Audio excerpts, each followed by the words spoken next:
विविधता भारतवर्ष में है उतनी शायद ही कहीं हो। जितने भी हमारे शहर हैं उनकी अपनी विशिष्टता है जिससे वो जाने जाते हैं। जैसे इलाहाबाद संगम से जाना जाता है, बंबई समुद्र से, और जम्मू शहर अपने मंदिरों से।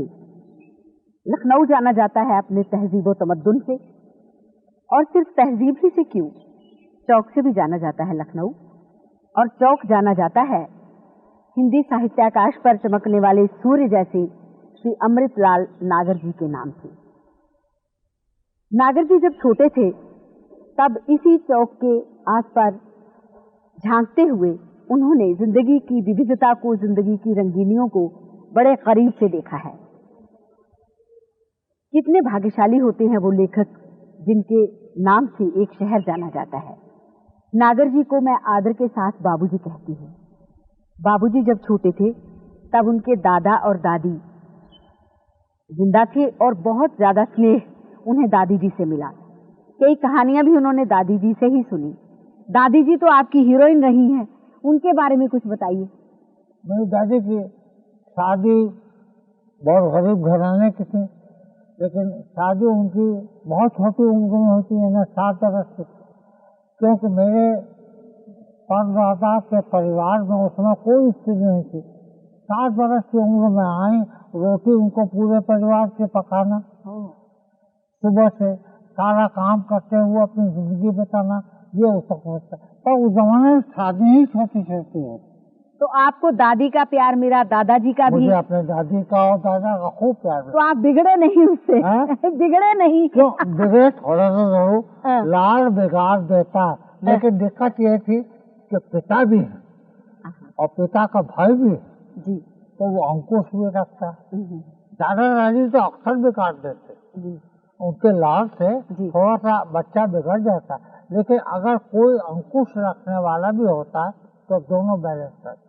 तो दादी जी आपको खूब कहानियां भी सुनाती हूँ? दादी ने मुझको खूब कहानियां सुनाई। मेरी आरंभ की जो कहानी की जो प्रेरणा है उसमें मूल तो दादी। गदर की कहानियां तो बाबूजी आपने दादी जी के मुंह से ही सुनकर लिखी होगी। गदर के किस्से बड़े सुने हाँ, अपने बचपन में। आपने जो गदर की कहानियां गदर के फूल में लिखा है तो उसमें हाँ, वो मूल कारण उस समय था। उस समय बहुत से लोग जीवित थे।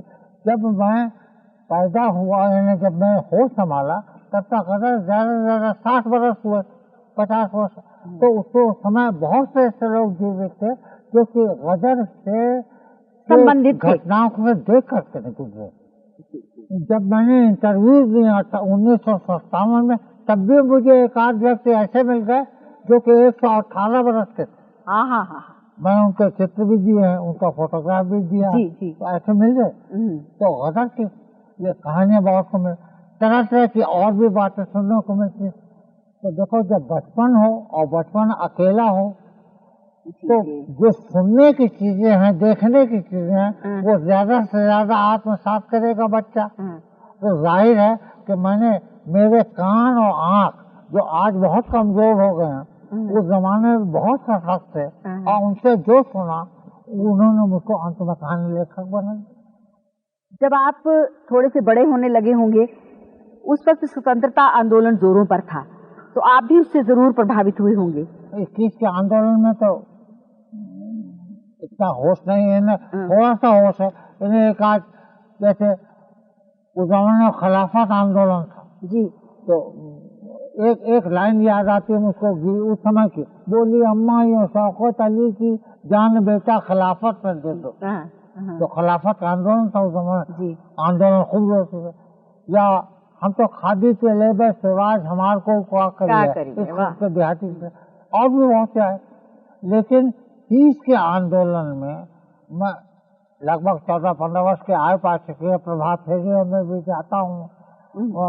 चुटकी भंडार जो राजनीतिक कार्यकर्ता जेल गए हुआ गरीब हैं, उनके घर में खाने के इंतजाम हो, इसलिए मोहल्ले मोहल्ले चद्दर फैला करके लोग घूमते हैं। और लड़के, हम लोग खासतौर से लड़के जाते थे, वो चुटकी भराता, उसका नाम ही चुटकी भंडार पड़ गया, चुटकी भंडार पड़ गया। तो इसके ऊपर इन सब चीजों से मुतासिर होकर आपने कुछ लिखा होगा आजादी के? जाहिर है को कुछ लिखा और कुछ और लिखूंगा। तो उस वक्त जो लिखा उनमें उसमें मतलब है शुरू में कभी कविताएं लिखी या एकदम शुरू में 1929 में साइमन कमीशन जी आया था लखनऊ में। पंडित जवाहरलाल नेहरू और पंडित गोविंद पंत उनको उसका नेतृत्व कर रहे थे और वो जुलूस इतना बड़ा जुलूस था, मुझे आज भी नहीं देखने को मिल रहा। और वो था पूरा जुलूस, बहुत लंबा चौड़ा। आगे जब लाठी चार्ज होने लगा और पीछे आगे की भीड़ पीछे रस्ती चली आ रही, पीछे की जो भीड़ है उसको मालूम नहीं आगे क्या हो रहा, वो आगे बढ़ती चले। बीच में भीड़ के बीच में तुम यकीन मानो मेरे पैर जमीन से उठ गए थे, मैं यूं नाच रहा, यूं नाच रहा। तो उस पीड़ा के बाद, उस कटुता के अनुभव के बाद पहली तुकबंदी मेरी फूटी। जी जी जी। अब तुकबंदी तो याद नहीं, लेकिन खाली यही कि कब तक जेल चाहेंगे, कब तक लाठियां खाएंगे, हमको कुछ करना चाहिए। कुछ 14-15 वर्ष की आयु का बालक और क्या सोचेगा। तो जोश भी है। ये कविताएं तो बहुत ही कम लिखी, लेकिन शुरू में जरूर कविता है, क्योंकि जब फूटता है भीतर से एक सोता साहित्य का तो कविता पहले आती है। कविता पहले आती है आमतौर से। कविता है ज्यादा। पंडित मोतीलाल जी का देहांत हुआ सन 1930 जी, लखनऊ में काला काका हाउस में ही आकर के वो ठहरे थे, वहीं उनका देहांत हुआ जी। इतनी विशाल जुलूस निकला था, तब भी एक कविता लिखी थी। तब उसकी तो 2 लाइनें मुझे याद भी अब तक। मृदुवंज मनोहर माल को एक अमोल मनोहर मोती गयो क्या, और निज ज्योत जवाहर को देखे क्या, मृदु मनोहर मोती वगैरह वगैरह याद। लेकिन उस जमाने में कविता, उसके बाद ही कविता छूट गई, क्योंकि कविता में मात्रा गिनना था, मात्राएं गिनी जाती, पुराना जो था। तो उसमें गणित में मैं हमेशा से कमजोर रहा। हर लेखक कमजोर होता है गणित में। क्या बात है। तो जो गद्य का है वो खुले मैदान की तरफ से विस्तृत मिलता था, मन का अपना विकास करने को हमको बहुत अच्छा मिला। उसमें सौभाग्य ये हुआ हमको कि सन 30-31 में पढ़ने का काफी मौका मिल गया था। तो तब तक शरद बाबू से मिलने गया था बनारस, करते उस जमाने में वो हावड़ा में रहते थे। अच्छा, तो पहली बार मिला था उनसे। उन्होंने एक बहुत बढ़िया बात की, जो लिखो वो अनुभव से लिखो। एक बार शरद बाबू के उसके ही 2 बरस बाद एक मेरा कहानी संग्रह निकला, उसके ऊपर प्रेमचंद ने कमेंट किया, मैं तुमसे यथार्थवादी कहानियां, रियलिस्टिक कहानियां। तो इन 2 बातों ने मेरे ऊपर बहुत असर किया और शरद के गुरु मंत्र के अनुसार ही मैंने आमतौर से जीवन में घूम करके लोगों की चीजें देखना शुरू करना, उनकी पढ़ाई करना, उनको नोट करना, ये शुरू किया। इसने ही मुझे वस्तुतः जो आज मैं लेखक हूँ वो बना दिया। आपको शरद जी ने ये जरूर कहा कि घूमने से और देखने से यथार्थ को देखते हुए लिखना चाहिए, लेकिन ये जो यथार्थ है और ये जो घूमना है, स्त्रियां तो ये नहीं कर सकती। तो क्या यही वजह है कि पुरुषों के मुकाबले में लेखिका स्त्रियां बहुत कम हैं? स्त्रियों के कुछ और भी कारण है, घूम न सकें, लेकिन अपने ही जीवन का दायरा जो उनका होता है, नारी जगत जितना जिसमें कि वो खूब खुल भी सकती है, उनका ही चित्रण कम किया। उसका एक कारण बता, मैं तुमको एक पुरानी कहानी सुनाऊंगा। एक हिंदी में बड़ी पुरानी कवित्री थी, महादेवी जी के समवर्ती, उनके साथ तोरण देवी शुक्ल लैली हमारे लखनऊ के ही थे। और तो एक बार हमसे बड़े हमको जीजी कहते थे, बड़ी थी उम्र में। तो महादेवी जी को मैं जीजी कहता था, तो उनको जीजी कहते थे। तो भैया मैंने पहली कहानी जब कविता लिखी तो लोगों ने कहा कि नहीं ये तो कविता इसकी छपती है, इसकी कविता छपती, इसके साथ शादी नहीं करेंगे। तो बेचारे उसका दोष यही था ललित जी का कि वो कविता लिखती थी, कविता छप भी गई, तो उनको हटाया गया। इस प्रकार से बहुत सी ऐसी स्त्रियां मिली जो को थोड़ी बहुत तुकबंदी कर लेती और कभी, लेकिन उनको मंद किया जाता था, उनको उनके उत्साह को दबाया जाता था। नेचुरली इसमें हुआ क्या कि स्त्रियों में प्राय लेखन के जो शक्ति उभरती वो उभर न पाए। जैसे पुरानी कहानियां शिवरानी देवी प्रेमचंद ने लिखी है कि बहुत, सुभद्रा कुमारी चौहान ने लिखी, बहुत बढ़िया कहानियां लिखी जी। अच्छा, पुरानी लेखकों में एक थी श्रीमती बंगबाला, हिंदी में पहली वास्तविक यथार्थवादी कहानी सरस्वती में श्रीमती बंगबाला की। ऐसा बढ़िया डिस्कस, जोड़ा दर्जा उस समय इंटर क्लास भी चलता था रेडियो इसमें, रेल में, first class, second class, inter class, third class.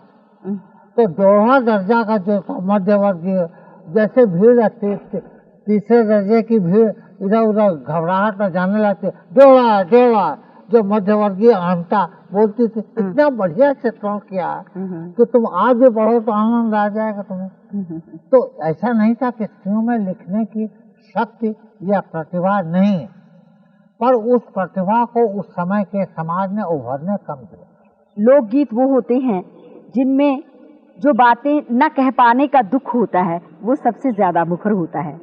तो जितने भी लोकगीत रचे गए हैं ये जरूर स्त्रियों ने रचे होंगे, क्योंकि लिखने की सुविधा तो उनके पास थी नहीं, लेकिन जब वो शादी ब्याह में या त्योहारों में गाती होंगी तब अवश्य ही वो लोकगीत रचती होंगी होंगे। अरे लोकगीत तो बहुत पुराने और बहुत उनके पूरी ऐतिहासिक परंपरा रखती। तो ये स्त्रियां ही ज्यादा रचती थी, अधिक गाती थी, अधिक। बहुत से गीत प्रायः स्त्रियों ने ही रचे। तो लोकगीत जो लोक साहित्य हमारा जो इतना समृद्ध है, इसमें स्त्री का बहुत बड़ा योगदान, बहुत बड़ा योगदान, बहुत बड़ा योगदान। और छोटा बहुत अपना आज तो सुनाई भी नहीं पड़ता फिल्मी सॉन्ग। हमारे बचपन में वो एक स्त्री का ही लिखा हुआ, छोटी बड़ी सुइयां रे, तुमने सुना होगा, छोटी बड़ी सुइयां रे जाली का मोरा कारवा, स्त्री का ही रहता हुआ गीत। या पहले तो हाई स्कूल भी नहीं था, अंग्रेजी से पढ़ाई शुरू हुई तो मिडिल दर्शन थी, तो ऐसे सैया हमारे मिडिल पास अंग्रेजी बगुल में जाते हैं, स्त्रियों के लिखा हुआ गीत। ऐसे अनेक गीत मिलते। ये जो कविता की बात आप कह रहे थे कि बहुत मात्राएं गिननी पड़ती थी, दिनकर जी कहते थे कविता का युग समाप्त हो गया है, क्योंकि पहले जब छंद में बधी हुई कविताएं लिखी जाती थी तो उस वक्त उनमें जो रिदम होती थी, जो संगीत होता था, एक लय होती थी, उसकी वजह से उन्हें याद रखना बहुत आसान रहता था। लेकिन आज मुक्त छंद की कविता बहुत अच्छे भाव होते हुए भी याद रख पाना बड़ा कठिन होता है। तो क्या यही वजह है कि आज सचमुच में लोग कविता नहीं सुनते? और नहीं, ऐसा नहीं, क्योंकि वो याद नहीं रहती। नहीं, मुक्त छंद जो मात्राएं जब लिखी जाए तब याद भी हो जाती थी। कविता ही एक मात्र माध्यम था जिसके के द्वारा हम सूक्तियां कह लेते थे। चाहे उर्दू की कविता हो, चाहे हिंदी की कविता हो, चाहे मराठी या गुजराती, किसी भी बात हो, उन्हीं के द्वारा हम सूक्तियां। तुलसी कृष्ण रामायण से कितने मुहावरे तुमने आज भी ढाल रखे, कौन रिप हो हमें कहानी,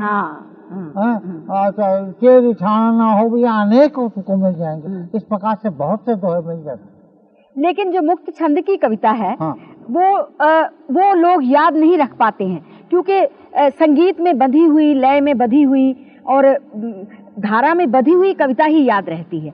मुक्त छंद की कविता उतनी याद नहीं। तो बौद्धिक जो असर कर याद न रहे, वो बौद्धिक तत्वों को तुम्हारे प्रेरित तो करती। हाँ, वो तो करती है।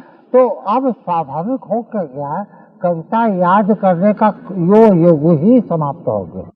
जिस तरह कहानी हम पढ़ते हैं, नॉवेल पढ़ते हैं, उसी तरह कविता भी पढ़ने की चीज हो गई। लखनऊ में जो आपका पढ़ने लिखने का कमरा है, वहाँ हजारों किताबें हैं और कई पुराने लेखकों की तस्वीरें भी वहाँ पर हैं। तो उनमें से किन किन से आप मिले हैं जो पुराने हमारे लेखक आपसे आगे की पीढ़ी? हिंदी के तो बहुत पुराने लेखकों से, अपने बचपन किशोर लाल गोस्वामी, अब तो नाम भी कम लोग लेते, लेकिन जमाने में उनको उपन्यास खूब चलते। किशोर लाल गोस्वामी से मिला हूँ मैं। गोपाल राम गहमरी, एक तो जासूसी किताबें उनकी बहुत, उनसे मिला हूँ। और पुराने तो अनेक पत्रकार लेखक जैसे अंबिका प्रसाद वाजपेयी, रूप नारायण पांडे और लक्ष्मीधर वाजपेयी, भगवती प्रसाद वाजपेयी तो हमारे बड़े भाइयों में तो सब कालीन होने लगे। और प्रसाद निराला प्रसाद निराला प्रेमचंद इन सबसे तो दिनकर जी। ये सौभाग्य प्राप्त हुआ कि कहानी लेखक होने के बावजूद पंत, प्रसाद, निराला तीनों महाकवि और महादेवी चारों महाकवियों का खूब निकट प्राप्त किया। निराला जी तो रोज ही हमारे यहाँ आते थे। निराला में उदारता बहुत थी। जहाँ एक तरफ वो अक्खर थे, अक्खर इसलिए थे कि जो बड़ा अभिजात्य समाज था वो अपने पैसे के आगे उनकी सरस्वती को दबा रहा, तो इसलिए वो वहाँ सरपंच थे। लेकिन यूं वो अक्खर नहीं थे, बहुत सुंदर। बाबूजी, निराला के बाद कोई प्रसाद जी की बात बताइए। प्रसाद जी बहुत ऊंचे खानदान के आदमी थे। उनका खानदान सुंगनी साहू का खानदान कहलाता था। यानी जो नस लेते हैं, नस वो सुंगनी, आज सुंगनी, उसको उनका बहुत बड़ा धंधा था। उनके यहाँ तंबाकू का बहुत अच्छा धंधा था और बड़े लखपति आदमी थे, उम्दा आदमी थे।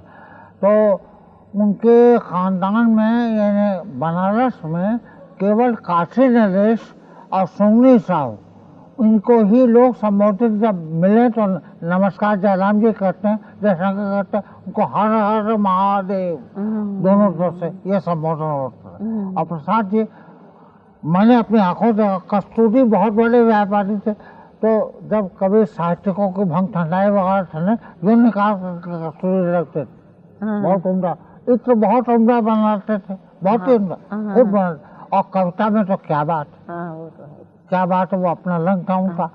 उसके साथ में एक गुण उनमें और भी था। मैं तुमको एक संस्मरण साहब मैंने कल भी सुनाया था एक प्रसंग में कि मेरे पिता का देहांत हुआ।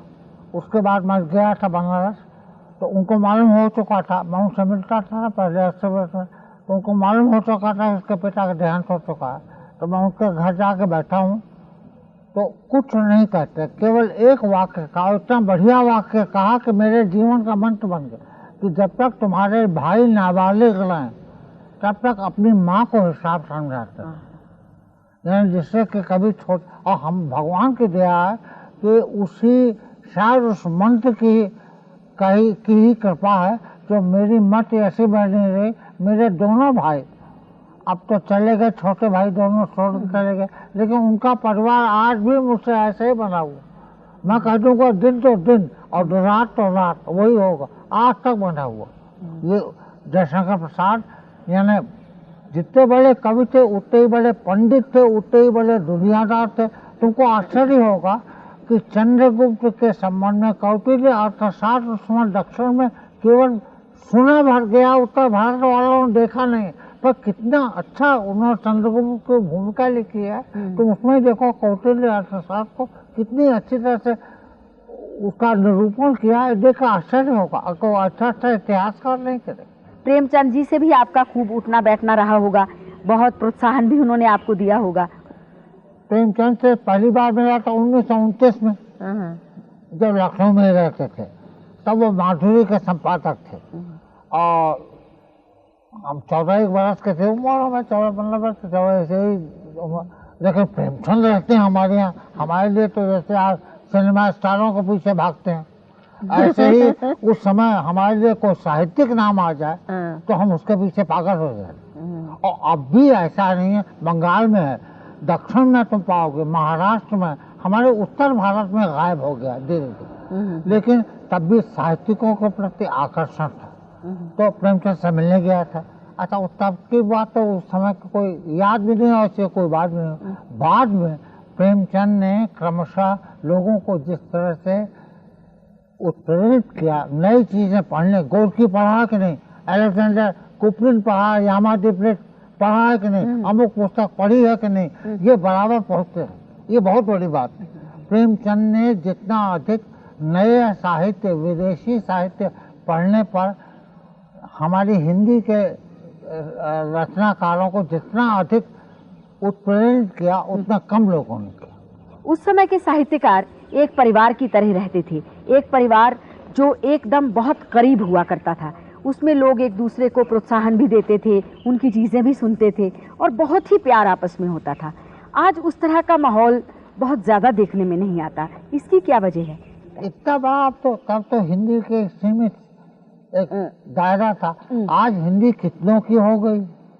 तब तो हम कोशिश कर रहे थे कि हिंदी को अपनी स्थिति मिले, पर आज वास्तव में हिंदी को स्थिति अपनी मिल रही, लेकिन उस स्थिति को हम ठीक तरह से अभी समझ नहीं पा रहे हैं अपने नई स्थिति। अन्यथा हिंदी के प्रति ये जो उपेक्षा का भाव, कुछ तो राजनीति के कारण होता, हर मात्रा हिंदी नहीं, हिंदी तो आड़ है हर मातृभाषा का। हमारे देश की गुलामी के कारण अंग्रेजी का प्रभाव उसके ऊपर पड़ ही गया, क्योंकि हमको अपने स्कूल में ये शिक्षा दी जाती थी, speak in English, think in English, right in English.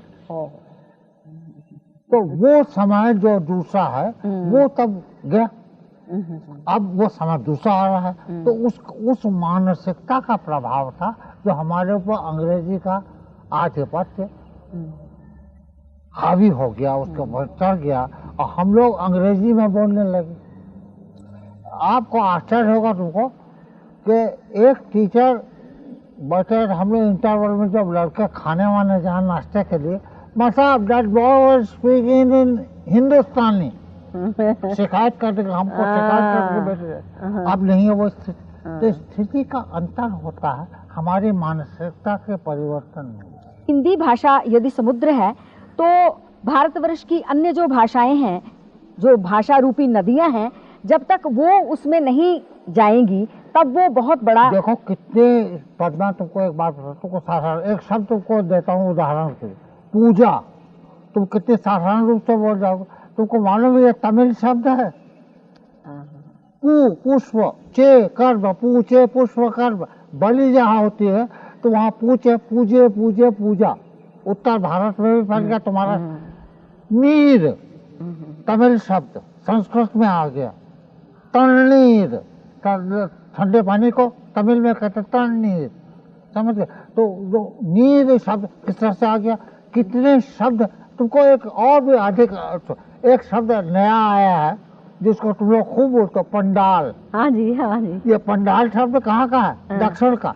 दक्षिण का शब्द है। पुराना कांग्रेस का कोई अधिवेशन कहीं हुआ होगा तो वहाँ दक्षिण भारत में चंदोवे जो बनते हैं शामियाने, वो चटाई के, खजूर की चटाइयों के बनते हैं। जी जी। तो वो कहता है पंडल कहलाते हैं।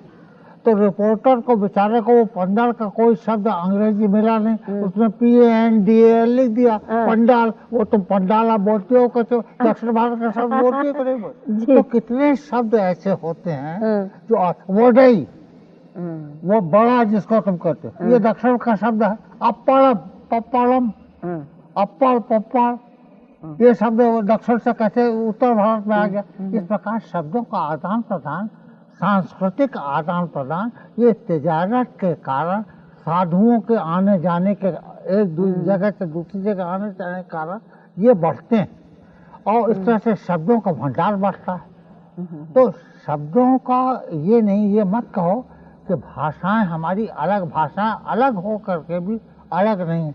तुमको और बताए, पंजाबी में बहुत स्त्रियां बहुत मोए, मुंडा, और मुंडा बुद्ध, मुंडे तो मुंडा शब्द आ गया उससे। और मुंडा अब तक उत्तर भारत में चलता है, हमारे पंजाब में तो खूब मुंडा कहते हैं, मोए, मुर्दा, मुर्दा। मोए शब्द हमारे यहाँ उत्तर भारत में आ गया। पंजाबी संस्कारों के कारण जो पहले परिवार आए उनके साथ में शब्द आ गए। शब्द जो आते हैं वो हमारे हो जाते। अच्छा बाबूजी, जैसे आपको भी बहुत सी भाषाएं आती हैं और पहले जो लेखक थे वो उनको भी बहुत सी भाषाएं सीखने की ललक थी। मुझे खुद बहुत सी भाषाएं सीखने की ललक है और आती भी हैं, लेकिन आजकल देखा जाता है कि जितने भी लिखने पढ़ने वाले लोग हैं ज्यादा भाषाएं जानने में बहुत उत्सुकता नहीं दिखाते। एक तो कारण ये है कि हमारी पढ़ाई के स्कूल के बच्चों को देखो कितना बड़ा 2 मन का बोझ अपने पीठ पर लाद करके जाते हैं। तो हमारी पढ़ाई इतनी यांत्रिक हो गई है, बोझ सर पर हृदय में डर। अच्छा, और दूसरा क्या है, एक चीज की और भी कमी हमारे यहाँ आ गई है, हम महसूस करते हैं। ये कारण होता होगा शायद है मानसिक तनाव, या हमको बड़ा छोटा बनाने की जो जद्दोजहद चलती है समाज में, हर आदमी एक दूसरे को दबाने के, उसके कारण हो जाता है हम किसी को क्यों सीखें, हम अपने में भरपूर। पहले का लेखक संस्कृत भाषा, बंगला, उर्दू, 3 उत्तर भारत के लेखक जो थे वो प्रायः सुनाई पड़ते। मराठी, लक्ष्मीनारायण वाजपेयी थे, वो मराठी भी जानते थे। पुराने लेखक जो थे वो कई भाषाएं जानते थे, अब वो क्रमशः छूट गया। लेकिन मैं समझता हूँ कि उसको बढ़ना चाहिए। पर एक बात और भी तुमसे कहते हैं, जहाँ की तुम नई पीढ़ी कर रहे हो वहाँ मैं ये बिल्कुल मानने को तैयार नहीं हूँ कि नई पीढ़ी भाषाएं सीखती ही नहीं। बाबूजी, आपने कहा है कि हिंदी मुझे रोटी देती है और भांग मैं खुद खा लेता हूँ। एक सवाल मेरे मन में उभरता है कि कितने हिंदी के लेखक हैं जो अपनी रोटी हिंदी से चला सकते। यदि श्रम से किया जाए, लगन से बैठ करके, कितने ऐसे हिंदी के लेखक हैं जो केवल लेखन के ऊपर ही जी रहे हैं। हमारे साथ में आखिरी साथी थे यशपाल और भगवती चरण वर्मा, वो भी गायब हो गए अकेले में। कितने ऐसे हैं जो केवल दुख सुख मिला करके वो हिंदी के ही लेखक बने रहे, दूसरे काम करते हुए अब लिखते हैं तो उनका लेखना गौण होगा। लेखन गौण, काम पहले है। वो स्थिति नहीं, जो लेखक थे वो लेखक ही थे। वो लेखन है तो लेखन जब कर रहे हैं तब उसको स्वाभाविक रूप से अन्य साहित्य को भी पढ़ेंगे, देखेंगे भी, ये भी करेंगे। मैं लेखक हूँ, इसलिए कोशिश ये करता हूँ कि भारतीय भाषाओं की अन्य रचनाएं भी पढ़ूं, विदेशी भाषाओं की। ये जब तक अपनी चेतना को व्यापक नहीं करूँगा तब तक कैसे काम चलेगा। एक तो कारण ये आ गया है कि आज के समय की आर्थिक महंगाई, तनाव, मानसिक तनाव, जितना बोझ आता है वो हम में से बहुतों में ये इच्छा बुझा देता है। जो नए लड़कों को तुम आरोपित करो कि ये वो नहीं करते, ऐसा मैं नहीं मानता। उनके कुछ कारण भी, उन कारणों के ऊपर भी ध्यान करो। मैं ये मानता हूँ और पूरे विश्वास के साथ मानता हूँ कि हमारी जो नई पीढ़ी है उसमें प्रतिभा खूब, केवल प्रतिभा का बिखराव, उसका सामूहिक उपयोग नहीं हो रहा। बाबूजी, आज वैसे भी बहुत से लोग फिल्मों की तरफ बड़े लालच से बढ़ रहे हैं। आपने फिल्मों में बहुत लिखा और जब आपको लगा कि अब जरूरत नहीं है तो फौरन से छोड़कर पूरा लालच त्याग कर आप लखनऊ में वापस आ गए। उस वक्त की कोई घटनाएं याद आती हूँ फिल्म की? फिल्मों में लेखन से संतोष मिलता है क्या? फिल्मों में फिल्म लेखन करके लेखक को पूर्ण संतोष नहीं प्राप्त होता। हाँ, यही मैं जानना चाहता, जिसको अंग्रेजी का मुहावरा सेकंड फिडल बजाता है। तो लेखक जो है वहाँ सेकंड फिडल बजाता है, वहाँ डायरेक्टर है, अभिनेता है, वो चढ़ करके बोलता है, समझ के। वो मुझको अच्छा नहीं लगता था, इसलिए स्वाभाविक है, पैसा भले मिले पर पूर्ण संतोष नहीं हो रहा। तो जो लिखना चाहता हूँ वो नहीं लिख रहा, तो इसलिए छोड़ के भागा। पैसा जो मिलता था उसका उपयोग जरूर अच्छा हुआ कि मैं अखंड भारत, जो अब 3 देशों में विभाजित हो गया, तो थोड़ी ढैया तो कहा जगह। जब कोई थोड़ा सा 2 पैसे जेब में आए फालतू, कहीं निकल गए। आपने ऐसे लोगों पर भी लिखा है जिनके बारे में बहुत ज्यादा लोगों ने नहीं लिखा, जैसे ये कोठे वालियां में आपने कई जगह घूम के कई तरह से लोगों को फुसलाकर जानना चाहा होगा उनके बारे में। फिर अब मैं नाचियों बहुत गोपाल, सूरदास का विषय बड़ा ऐतिहासिक विषय है और उसमें आपको बड़ी खोज भी करनी पड़ी होगी, तो उसके विषय में बताइए। पद्मा, एक सूरदास से ही जिस संबंध में क्या कहते हो, और भी नाचे बहुत गोपाल में भी तुमने अभी पूछा। जी। तो मैंने उसमें भी कोशिश मुझे करनी पड़ी, खोज भी तो करनी पड़ती। मानस के हंस, तुलसीदास के जीवन के संबंध, उसमें भी इसी तरह सूरदास के। अब जैसे सूरदास को एक उनके गोसाई जी लिखा, हरि राय जी, कि वो जन्मांध थे, उनकी पलकें तक नहीं थी। अच्छा, और सूरदास के अपने पदों में 2 आंखें साबित नहीं थे। सूरदास की एक आंख है, ताहू पे कछु कानो, यानी हल्की कहीं पर कुछ धुंधलाहट दिखाई पड़ रही। दूसरी क्या चीज होती है कि इन चीजों को क्रमशः जब देखा और बहुत सी और भी अंधों की तुलना में जब उनका अध्ययन करो तब समझ में आता है कि उसकी मानसिकता क्या। सूरदास के पदों में बहुत से ऐसे, जैसे सूरदास के बारे में एक अंधा आदमी, वो तो कहाँ जाएगा, वो सूरदास चल सुआ चल ताबन को रस पीजे, जाबन राम नाम अमृत रस समन पात्र भर लीजिए, अयोध्या भी गया। सुबह चले तो बने वाराणसी दिखाओ, कि वाराणसी भी गया। तो जब उनके ही कथ्यों को हम ले लेते हैं तो हमको बहुत प्रामाणिकता मिल जाएगी। जी। और बाबूजी जो करवट आपने इधर लिखा उसमें भी आपको कुछ ना कुछ? हाँ, खूब किया। गली मोहल्लों में बड़ी बूढ़ियों के चपरास बांधी थी, उनके लिए उससे पुराने रीत रिवाज किस्से बहुत से इकट्ठे किए।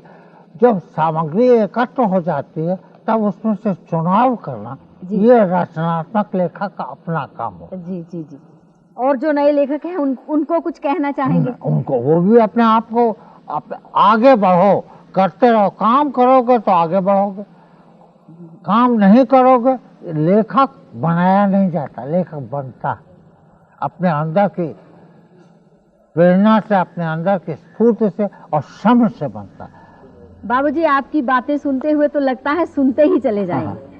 हमेशा जब भी आपको सुना है आपके पास बैठने के बाद इतनी प्रेरणा मिलती है। ये मेरा काम है, मेरा काम और क्या। आपने इतना समय दिया, बहुत अच्छा लगा।